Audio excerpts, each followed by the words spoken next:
Je reconnais maintenant Madame la députée de Tachereau. Merci, Monsieur le Président. Je suis contente qu'on parle de français aujourd'hui, de défense du français. Et je suis assez d'accord avec la proposition du PQ. Même à Québec solidaire, on va plus loin pour des entreprises avec encore moins d'employés. Fait que je ne vais pas m'étendre là-dessus. J'ai décidé de profiter du temps qui m'était donné pour parler de défense du français plus généralement, puis amener quelque chose dans la pensée des parlementaires qui sont ici, qui pourront peut-être faire évoluer nos discussions et nos réflexions sur le sujet de la langue. On veut défendre le français au Québec, mais on défend très peu le français du Québec.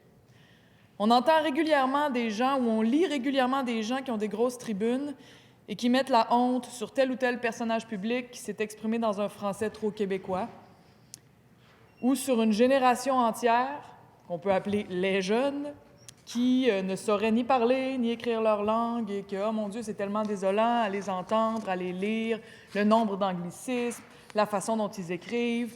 Et ça fait partie du discours ambiant et ça se déchaîne dans une espèce de ronron régulier depuis 175 ans, en fait.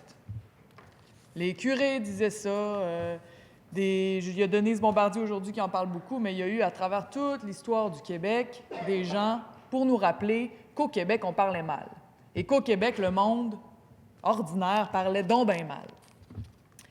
Il y a une linguiste que j'aime beaucoup, Anne-Marie Beaudoin-Bégin.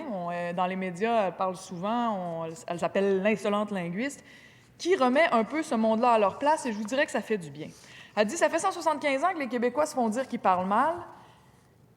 Et si les jeunes, fatigués de se faire dire qu'ils parlent mal, de se faire critiquer leur emploi de tel ou tel mot, de telle ou telle tournure, fatigués de se faire répéter qu'ils doivent, dans leur quotidien, se battre pour une langue qu'ils se font constamment corriger, décidaient d'agir en jeunes et d'envoyer promener tout le monde.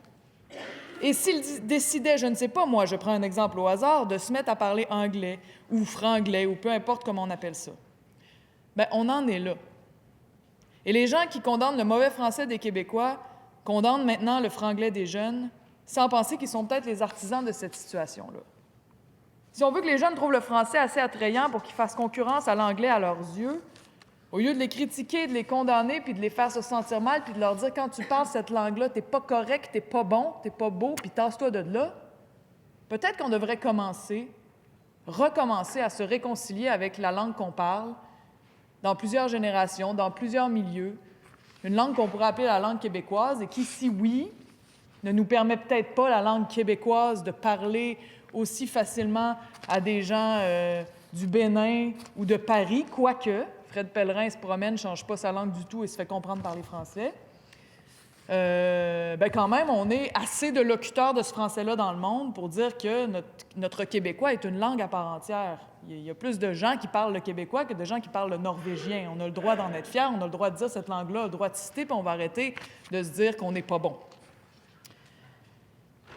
Alors que ce soit les Denise Bombardier d'aujourd'hui ou les curés d'autrefois, beaucoup de gens qui ont beaucoup d'influence continuent quand même de perpétuer la honte et de tenter de gêner le monde, de parler la langue qu'ils parlent. Il faut que je vous dise à quel point j'étais contente après que Gilles Duceppe soit sorti pendant la dernière campagne électorale pour accuser Manon Massé de mal parler, de constater que ça lui revenait un peu dans la face. Est-ce qu'on serait en train de recommencer à faire la paix avec qui nous sommes? Et je dis recommencer parce que ce que je raconte là, ça peut peut-être avoir l'air extraterrestre ou sorti de nulle part, mais ce n'est ni nouveau ni original dans l'histoire du Québec. Gérald Godin parlait comme ça de l'époque de parti pris, où avec une gang d'amis, il a participé à faire émerger une révolution culturelle au Québec, une révolution sociale.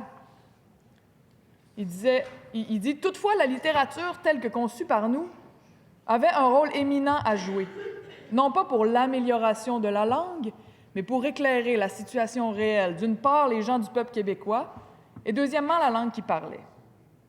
Il s'agissait de montrer les choses telles qu'elles étaient, d'utiliser la langue telle qu'elle se parlait. Or, très rapidement, tous se sont rendus compte que cette langue-là ne se référait à aucune règle, à aucune grammaire, à aucune syntaxe, à aucune stylistique ou encore à aucune stylistique française, ce qui, entre nous, est un problème.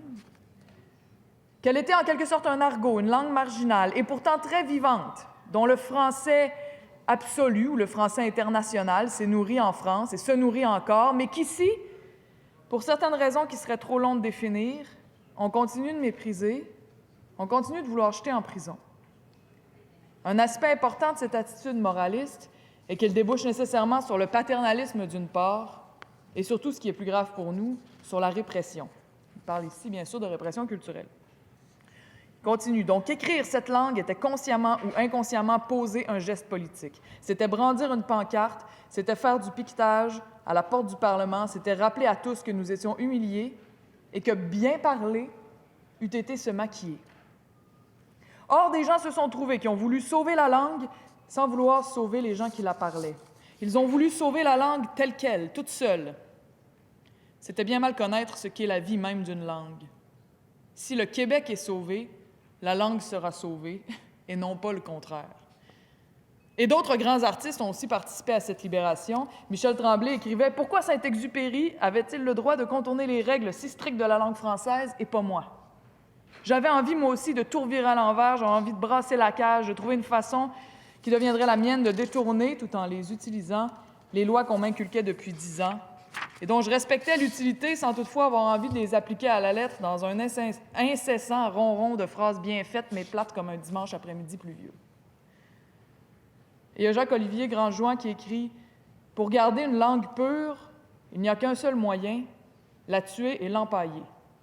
Seules sont pures les langues mortes. » Et pour revenir à Anne-Marie Baudouin-Bégin, elle écrit « En dénonçant la langue des jeunes, nous les rabaissons. » Je ne sais pas comment politiquement ça pourrait s'exprimer, je ne sais pas comment ça pourrait pénétrer cette pensée-là plus profondément dans nos systèmes éducatifs, culturels, mais j'aimerais qu'on se souvienne, quand on parle de la protection du français au Québec, que protéger le français chez nous, ce n'est pas juste le protéger sur des pancartes, sur des devantures de magasins et dans la bouche des employés de la SAC.